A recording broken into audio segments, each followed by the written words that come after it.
নমস্কার শ্রোতা বন্ধুরা, সন্ধ্যায় গল্পের আসর ইউটিউব চ্যানেলে তোমাদের সবাইকে স্বাগত। আজকের গল্প ছন্দনীর কলমে ববিতরণ। ইট পাথরের এ শহরে গাড়ি বাড়ি এ বহরে, খুঁজেছে মন ভীষণ করে দীপান্বিতা, জীবন যখন থমকে দাঁড়ায় স্বপ্নগুলি দৃষ্টি ছাড়া। তৃষ্ণা বুকের বৃষ্টি হারায় দীপান্বিতা, কল্পনারই আকাশ জুড়ে নানা রঙে লোকের ভিড়ে দু চোখ বুঝো স্বপ্ন নিরে দীপান্বিতা। তুমি আমার চোখের ভাষা, তুমি আমার সুখের নেশা, তুমি আমার ভালোবাসা দীপান্বিতা।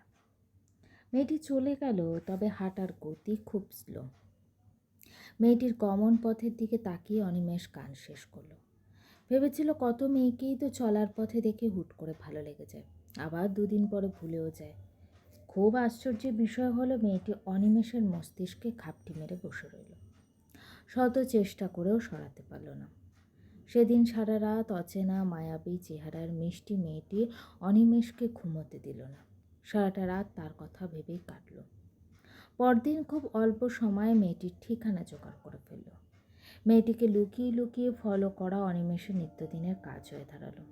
1 মাস মতো বোধহয় এভাবেই আড়াল থেকে লুকিয়ে চুরিয়ে মেয়েটিকে দেখার সৌভাগ্য হয়েছিল। তখন থেকেই ডায়েরিতে লেখার অভ্যাস হয়ে গেল। মেয়েটিকে নিয়ে প্রতিদিনের ঘটনা কিংবা মেয়েটিকে উদ্দেশ্য করে কোনো চিঠি লিখতে খুব ভালো লাগতো।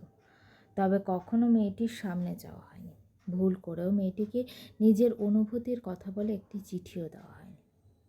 অনিমেষের সবচেয়ে বড় গুণ হলো ওর হৃদয়ের কথা কিংবা অনুভূতির কথা লুকিয়ে রাখতে পারে। কেউ ওর মুখ দেখে মনে কি চলছে ধরতেই পারবে না। খুব চাপা স্বভাবের ছেলে। 1.5 কি 2 মাস পর সঞ্জয় লাজুক কণ্ঠে বলল, বন্ধু, একটা মেয়েকে প্রচণ্ড ভালো লেগে গেছে।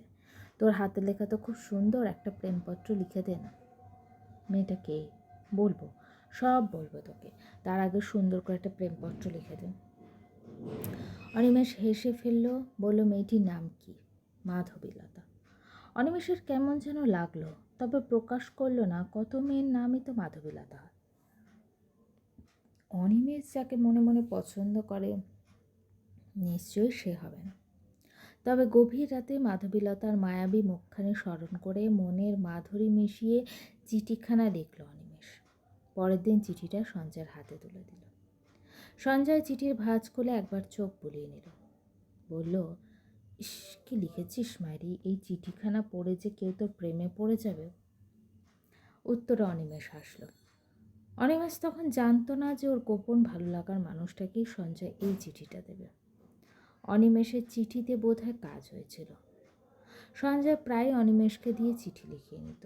অনিমেষ যখন জানতে পারলো অন্য কাউকে না, সঞ্জয় অনিমেষের গোপন ভালো লাগা কিংবা ভালোবাসার মানুষটাকে ভালোবাসে, তখন এক মুহূর্তের জন্য সারা পৃথিবী ওলটপালট হয়ে গেল। বুকের ভেতর কি যে এক তীব্র দহন, মুখ ফুটে নিজের পছন্দের কথা আর বলা হলো না। তবে সঞ্জয়ের হয়ে চিঠি লিখতে আর ভালো লাগতো না। সঞ্জয় হলো অনিমেষের ছোটবেলার প্রাণপ্রিয় বন্ধু। একসাথে বড় হওয়া, স্কুল, কলেজ, ভার্সিটিতে একসাথে। সেই বন্ধুর মুখের দিকে তাকিয়ে নিজের গোপন ভালোবাসার কথা গোপন করে গেল। অনিমেষ যে মাধবীলতাকে ভালোবাসে আজ পর্যন্ত কেউ জানে না, এমনকি মাধবীলতা নিজেও জানে না। শুধু অনিমেষ ও অনিমেষের গোপন ডায়েরি জানে। সঞ্জয়ের সাথে মাধবীলতার প্রেম তখন জমে উঠেছে। প্রায় ক্লাস ফাঁকি দিয়ে দুজনে এখানে সেখানে ঘুরতে যায়। অনিমেষের বাইক থাকার কারণে ইচ্ছে না থাকা সত্ত্বেও অনিমেষকে ওদের সাথে যেতে হতো। কত চেষ্টা করেছে মাধবীলতাকে ভুলে থাকতে, কিন্তু পারেনি। দিন শেষে ব্যর্থ হয়েছে অনিমেষ। মাধবীলতাকে এত কাছ থেকে দেখে দেখে ভালোবাসা আরও গাঢ় হয়েছে। ওই মেয়েটা তার প্রিয় প্রাণপ্রিয় বন্ধুকে ভালোবেসে। জীবনেও অনিমেষের হবে না জেনেও পাগলের মতো একতরফা ভালোবেসে গেছে। চা ঠান্ডা হয়ে গেছে। এখন আর চা গরম করে খেতে ইচ্ছা করছে না। চোখ মুখ বুজে ঠান্ডা চা এক চুমুকে খেয়ে ফেলল অনিমেষ। ঠান্ডা চা খেতে খুব একটা মন্দ লাগলো না। অনিমেষের হাতে ফোনটা তুলে নিল। রাত 4:30 বাজে। মাধবীলতা আত্মহত্যা করতে চেয়েছিল জানার পর থেকে অনিমেষের মনটা কেমন যেন অশান্ত হয়ে গেছে। ওর সাথে একটু কথা বলতে পারলে মন্দ হতো না। ওর নাম্বার সেভ করা, কিন্তু ফোন দিতে অস্বস্তি হচ্ছে খুব। অনিমেষ ডাটা চালু করলো। মেসেঞ্জারে মাধবীলতাকে অ্যাক্টিভ দেখাচ্ছে। মাধবীলতা নামের পাশে সবুজ বাতি জ্বলজ্বল করছে। এত রাতে কি মেসেজ দেওয়া ঠিক হবে? যদি কিছু মনে করে। অনিমেষের সংকোচ হচ্ছে খুব। এইভাবেই অনেকটা সময় কেটে গেল। কতবার যে মেসেজ টাইপ করলো আর কাটলো তার কোনো হিসাব নেই। মানসিক দ্বন্দ্ব কাটিয়ে উঠতে অনেকটা সময় লাগলো। সাহস করে ছোট্ট একটা মেসেজ সেন্ড করে দিল, তুমি কেমন আছো? মাধবীলতা 1 মিনিট, 2 মিনিট, 3 মিনিট ওপাশ থেকে মেসেজ দেখল। খানিকক্ষণ পর মাধবীলতা লিখল, আপনার বন্ধু যেমনভাবে ছেড়ে গেছে তেমনই আছি। অনিমেষ দীর্ঘশ্বাস ফেলল। লিখল, মানুষের সব চাওয়া পূর্ণতা পায় না মাধবীলতা। পৃথিবীতে কাউকে ভালোবাসার থেকেও গুরুত্বপূর্ণ হলো নিজে ভালো থাকা। জীবন একটাই, বাঁচার মতন বাঁচো। আপনি তো আর কাউকে ভালোবাসেননি, তাই আমার অবস্থাটা বুঝতে পারছেন না। তাই বলে নিজেকে শেষ করে দেওয়ার সিদ্ধান্ত নেবে? মানে জীবন কি এতটাই তুচ্ছ বুঝি? এত জ্ঞানের কথা শুনতে ভালো লাগছে না অনিমেষদা। মাধবীলতা, বলুন। যা হওয়ার সে তো হয়েই গেছে। জীবনেও এমন ভয়ঙ্কর সিদ্ধান্ত আর নিও না। যার জন্য তুমি নিজেকে শেষ করে দেওয়ার কথা ভাবছিলে না, ভগবানের দিব্যি কেটে বুঝি সে একটা সময় তোমাকে ঠিকই ভুলে যাবে, নতুন সংসারে পুরোপুরি ব্যস্ত হয়ে যাবে। তুমিও হয়তো সাময়িক কষ্ট কমাতে নিজেকে শেষ করে দেবে, কিন্তু তোমার বাবা মা তোমাকে হারিয়ে সারা জীবন আফসোস করবে, হাহাকার নিয়ে বাকি জীবন বাঁচবে। দুদিনের ভালোবাসার জন্য তাদের দীর্ঘদিনের ভালোবাসার অপমাননা করো না মাধবীলতা। আপনার বন্ধু কেমন আছে অনিমেষদা? আছে কোনো রকম। সে খুব পাগলামি করে জানেন, তার পাগলামিতে যেমন খুব কষ্ট হয়, মানে আমি সহ্য করতে পারি না। সে তো তোমাকে বিয়ে করার অফার দিয়েছে, রাজি হচ্ছ না কেন? সত্যি একটা কথা বলবেন, আপনার আমাকে কেমন মেয়ে মনে হয়? তুমি খুব ভালো একটা মেয়ে। মিছিমিছি বলছেন? না না, সত্যি বলছি। আমাকে যদি ভালো মেয়েই মনে হবে তাহলে ভাবলেন কী করে যে আমি একজন মেয়ে হয়ে অন্য একটা মেয়ের সংসার ভাবো? সঞ্জয় আমাকে যতই ভালোবাসুক, পরিবারের চাপে পড়ে যেভাবেই হোক ওদের বিয়েটা তো হয়ে গেছে। ওদের বিয়েটা তো আর মিথ্যে নয় অনিমেষদা। তোমার ভালোবাসার মানুষটা অন্য কারোর সাথে সংসার করবে, সহ্য করতে পারবো তো? খুব পারবো। মানুষ পারে না এমন কোনো জিনিস নেই। তুমি খুব ম্যাচিওর একটা মেয়ে। অনিমেষদা, বলো। সঞ্জয় আমাকে প্রচুর চিঠি লিখত।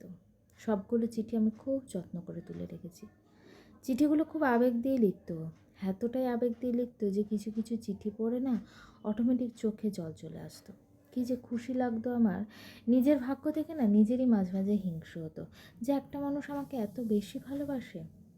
ওর চিঠির ভাষা এত সুন্দর, মনোমুগ্ধকর যে কেউ ওর চিঠির প্রেমে পড়তে বাধ্য। বলতে বাধা নেই, সর্বপ্রথম আমি ওর চিঠির প্রেমেই পড়েছিলাম। অথচ মানুষটা আমার সামনে এলে 1 ঘন্টাও ভালো কাটতো না। তুচ্ছ কারণ নিয়ে ঝগড়া লেগে যেত। যখনই ওর সাথে ঝগড়া হতো আমরা তখনই ভাবতাম, আমি তো ভাবতাম যার চিঠির ভাষা এত সুন্দর তার মুখের ভাষা এমন কেন? আবার যখন নতুন করে চিঠি লিখতো তখন সব রাগ অভিমান ভুলে না নতুন করে ওর প্রেমে পড়তাম। সঞ্জয় তোমায় ভালোবাসে মাধবীলতা। আসলে সবার ভালোবাসা বোঝানোর ক্ষমতা না একরকম হয় না। সবারই তো নিজস্ব একটা স্টাইল থাকে, তাই বলে ওর ভালোবাসা তো মিথ্যে হতে পারে না। আমি তো একবারও বলিনি ওর ভালোবাসা মিথ্যে। একটা গান শুনবো অনিমেষদা? এখন? হ্যাঁ, ভয়েস রেকর্ড করে পাঠান না। অনিমেষ একটু সময় নিল, তারপর খালি গলায় সুর করে গাইল, কত যে তোমাকে বেসেছি ভালো সে কথা তুমি যদি জানতে, এই হৃদয় চিরে যদি দেখানো যেত আমি যে তোমার তুমি মানতে। ওই দুটি চোখ যেন জলে ফোটা পদ্ম, যত দেখি তৃষ্ণা মেটে না। ভীরু দুটি বাঁকা ঠোঁটে পূর্ণিমা চাঁদ ওঠে, হাসলে ঝরে পড়ে জোছনা। আমি এরূপ দেখে দেখে মরতে পারি, তেমনি পারি গো বাঁচতে। ওই কালো কেশ তুমি ছড়ালে যখন, মেঘেরাও পেল যেন লজ্জা। আকাশের তারাগুলো বাসর সাজিয়ে দিল, মধুময় হলো ফুলসজ্জা। ওগো, এই রাত যদি কভু না শেষ হতো জীবন বেলার শেষ প্রান্তে। আপনার গানের কণ্ঠ খুব সুন্দর অনিমেষদা। একবার শুনলে না বারবার শুনতে ইচ্ছে করে। অনিমেষ কথা ঘুরিয়ে বলল, ভোর হতে চলল, ঘুমাবে কখন? চোখে ঘুম নেই? না ঘুমালে শরীর খারাপ করবে তো। তাহলে আপনি জেগে আছেন কেন? কোথায় জেগে আছি? হঠাৎ ঘুম ভেঙে ফোন হাতে নিলাম, দেখলাম তুমি অ্যাক্টিভ আছো, তাই মেসেজ দিলাম। অনিমেষ মিথ্যে করে কথাগুলো লিখল। আপনি প্রকৃত সুখী মানুষ, জীবনে প্রেমও নেই, বিরহও নেই। শম্পার পরিবর্তন চোখে পড়ার মতো। একটা খুশি প্রাণোচ্ছল মেয়ে 3 দিন আগে মায়ের সাথে হাসপাতাল গেল, অথচ ফিরে এলো অনুভূতিহীন জীবন্ত পুতুল হয়ে। সারাদিন শুয়ে থাকে, ঠিকমতো খায় না, কোনো কাজে হাত লাগায় না, কারোর সাথে কথা বলে না, খুব প্রয়োজন না হলেও ঘর থেকে বেরোয় না। পরিবারের সবাই শম্পাকে নিয়ে খুব চিন্তিত। হঠাৎ কি এমন হলো? কতবার কতভাবে শম্পাকে জিজ্ঞেস করা হয়েছে, কোনো সুউত্তর মেলেনি। সব প্রশ্ন ঘুরে ফিরে একটাই উত্তর, কিছু না। যদি কিছু নাই হবে তাহলে এমন অস্বাভাবিক আচরণ করছে কেন শম্পা? শাশুড়ি মা অসুস্থ, ননদ কোনো কাজে হাত লাগায় না, বাচ্চা দুটোকে সামলে সংসারের সমস্ত কাজ একা হাতে করতে হিমশিম খাচ্ছে আলপনা। তবু টু শব্দটি না করে সব কাজ এক হাতে করে যাচ্ছে আলপনা। মন্দের ভালো যে শাশুড়ি মা অসুস্থ হওয়ার পর থেকে এখনো পর্যন্ত সঞ্জয় আলপনাকে কটু কথা শোনায়। বাড়িতে যতটুকু সময় থাকে বাচ্চা দুটোকে নিজের কাছে রাখে সঞ্জয়। শম্পার অবস্থা দিনকে দিন খারাপের দিকে এগোচ্ছে। ডাক্তার দেখানো হয়েছে, শরীরে কোনো রোগ নেই, তবে কোনো একটা কারণে মানসিকভাবে প্রচণ্ড আঘাত পেয়েছে। কিন্তু সেই মনের রোগটা কি কোনোভাবেই তো আর জানা যাচ্ছে না। ডাক্তার বলেছে শম্পাকে দূরে কোথাও ঘুরতে নিয়ে যেতে, তাহলে পরিবর্তন আসলেও আসতে পারে।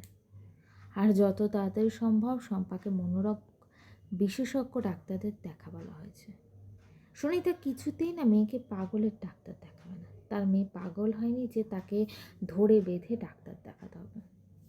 হাসপাতালে কত রোগীই তো আসে। সুনিতার ধারণা সুনিতার সাথে হাসপাতালে থাকাকালীন হয়তো কোনো রোগীকে দেখে প্রচুর ভয় পেয়েছে শম্পা। ভয় থেকেই শম্পা এমন চুপসে আছে। সে যাই হোক, এই মেয়েকে বেশি দিন ঘরে রাখা যাবে না, যত সম্ভব বিয়ে দিয়ে দেবে। সুনিতার কথা অনুযায়ী নীতিশবাবুও ঘটক লাগিয়েছে। শম্পার জন্য ছেলে দেখা হয়েছে, তবে আগে থেকে শম্পাকে জানানো হয়নি। তোর কি পুরোপুরি মাথা নষ্ট হয়ে গেছে রঞ্জিত? পৃথিবীতে এত মেয়ে থাকতে এই মেয়েকেই কেন বিয়ে করতে হবে তোর? বিয়ে যদি করি আমি এই মেয়েকেই বিয়ে করবো মা, নাহলে আমার বিয়ের কথার মুখেও এনো না তোমরা। হ্যাঁ তো জিৎ ভালো না রঞ্জিত, ভুলে যাস না এই মেয়ের দাদাই তোর বোনকে খুব বাজেভাবে ছেড়ে গেছে, তোর বোনের সাথে চিট করেছে। ওর দাদা করেছে, ও তো আর করেনি। মাধবীলতা জীবনেও রাজি হবে না। বিয়েটা তো আর ও করবে না, আমি করব। রঞ্জিত মা প্লিজ, তুমি শম্পাদের বাড়িতে বিয়ের প্রস্তাব নিয়ে যাও। আমি পারবো না, পারতে তোমাকে হবেই। মালতীর খুব অস্থির, দিশেহারা লাগছে। ছেলেটার এই তো মাত্র কদিন হলো চাকরি হয়েছে। মালতী মনে মনে ঠিক করেছে কয়েক মাস যাক, মাধবীলতা একটু স্বাভাবিক হোক, তারপর রঞ্জিতের জন্য মেয়ে দেখবে। কে জানতো চাকরি পেতে না পেতেই ছেলে বিয়ে করার জন্য পাগল হয়ে যাবে। তা আবার যে সে মেয়েকে না, সঞ্জয়ের বোনকেই বিয়ে করবে। যে বাড়ির ছেলের দ্বারা তার আদরের মেয়েটা প্রতারিত হয়েছে, সেই বাড়ির মেয়ের সাথে ছেলের বিয়ে দিতে যে মন সায় দেয় না। গল্পটি কেমন লাগলো অবশ্যই কমেন্ট করে জানিও। আর আমার চ্যানেলে গল্পগুলো যদি তোমাদের ভালো লেগে থাকে, চ্যানেলটিকে সাবস্ক্রাইব করে পাশে থেকো।